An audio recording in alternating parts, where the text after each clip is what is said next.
ছারখার ধুমধুমার হোকে challenge তুই হ্যাঁ champ. Shooting এর সঙ্গে সঙ্গে সমান তালে এগোচ্ছে চ্যাম্পের মিউজিক রেকর্ডিংও। চ্যাম্পের নায়ক আর প্রযোজক দেবের পুরো ভরসা জিৎ গঙ্গোপাধ্যায়ের ওপর। সেই গেছে চ্যাম্প, জিতে গেছে চ্যাম্প। ছবির শুটিং এর মাঝে সময় পেয়েই জিৎ গঙ্গোপাধ্যায়ের সঙ্গে দেব হাজির রেকর্ডিং স্টুডিওয়ে। চ্যাম্পের টাইটেল ট্র্যাকের রেকর্ডিং এ স্টুডিওয়ে হাজির এবিপি আনন্দ। তুই হ্যাঁ চ্যাম্প, তুই হ্যাঁ চ্যাম্প, তুই হ্যাঁ চ্যাম্প। চ্যাম্পের টাইটেল ট্র্যাকটি লিখেছেন অনিন্দ্য চট্টোপাধ্যায়। দেবের লেখা কাহিনী নিয়েই তৈরি হচ্ছে চ্যাম্প, পরিচালনায় রাজ চক্রবর্তী। আর এই ছবিতেই জিৎ গঙ্গোপাধ্যায় এবং দেবের হাত ধরে সেলুলয়েডে প্লেব্যাক সিঙ্গার হিসেবে আত্মপ্রকাশ করতে চলেছে সুপ্রতীপ। চকমকর ছারখার ধুমধুমার হোকে চ্যালেঞ্জ এসে গেছে champ. Champ definitely is like our baby. আমরা খুব খুশি কে নতুন আমরা একটা ট্যালেন্টকে নিয়ে আসতে পেরেছি। ইনফ্যাক্ট জিৎ আমাকে অনেক আগেই বলেছিল কি সুপ্রতীকের কথা। আই সেড ইয়েস টু ইট, কারণ ইফ জিৎ গাঙ্গুলি যদি কাউকে ব্রেক না দেয় তাহলে কে দেবে? আর আমার মনে হয় জিদ্দা এমন একটা জায়গায় চলে গেছে যেখানে জিদ্দাকে আমার মনে হয় না কোশ্চেন করা উচিত কে কোনটা ভালো কোনটা খারাপ, কারণ এই জিনিসটা জিদ্দার চেয়ে ভালো কেউ বুঝতে পারে না।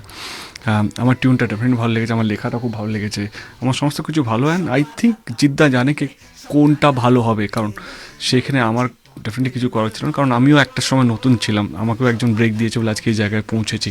তো অ্যাটলিস্ট চ্যাম্পের মধ্যে আমরা এইটা তো বলতে পারবো আমরা কাউকে লঞ্চ করলাম বা কোনো একটা সিঙ্গার যে আমার মনে হয় পুরো ধারণা কে ও যদি ঠিকঠাক থাকে বা যদি সাধনা যেটা বলে প্রত্যেকটা জিনিসে একটা সাধনা থাকে, যদি ঠিকঠাক থাকে he'll be one of the biggest singer will ever see and will be always proud of that কে ওর প্রথম গানটা আমাদের ছবিতে আছে। এক্স্যাক্টলি ধুমধুমার হোকে চ্যালেঞ্জ এসে গেছে চ্যাম্প, জিতে গেছে চ্যাম্প। ওর ভয়েস শুনলো দেব, তখন বললো না এই গাইবে চ্যাম্পের টাইটেল ট্র্যাক। এটা সুপ্রতীপের কাছে অনেক বড় পাওয়া, কেননা একটা এত বড় ফিল্ম, যে ফিল্মের টাইটেল সং ও আজকে গাইছে। এবং আরও একটি বড় পাওয়া ওর কাছে অনিন্দ্য চট্টোপাধ্যায়, আমাদের সকলের প্রিয় অনিন্দ্য। কোথায় অনিন্দ্য? তোমাকে একটা বড় থ্যাঙ্কস এরকম একটা প্রজেক্টে, দেবকে একটা বিরাট থ্যাঙ্কস। এবং আমার সবচেয়ে ভালো লাগছে যে চ্যাম্প পুরো জিনিসটাই হচ্ছে একটা লড়াইয়ের গল্প।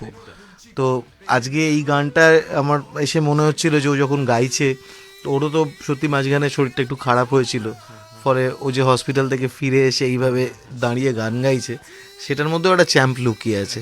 আমাদের সকলের মধ্যেই অনেক ব্যাপার থাকে যখন আমাদের নানা রকম, আমরা হয়তো অন্ধকারের মধ্যে ডুবে থাকি, তো সেখান থেকে উঠে দাঁড়িয়ে যখন আমরা নিজেরা ফাইট ব্যাক করি, সেটাই কিন্তু অ্যাকচুয়ালি চ্যাম্প। তো ফলে আমার মনে হয় যে সেখানে এই মিউজিক রেকর্ডিংটা একটা খুব বড় এক্সাম্পল।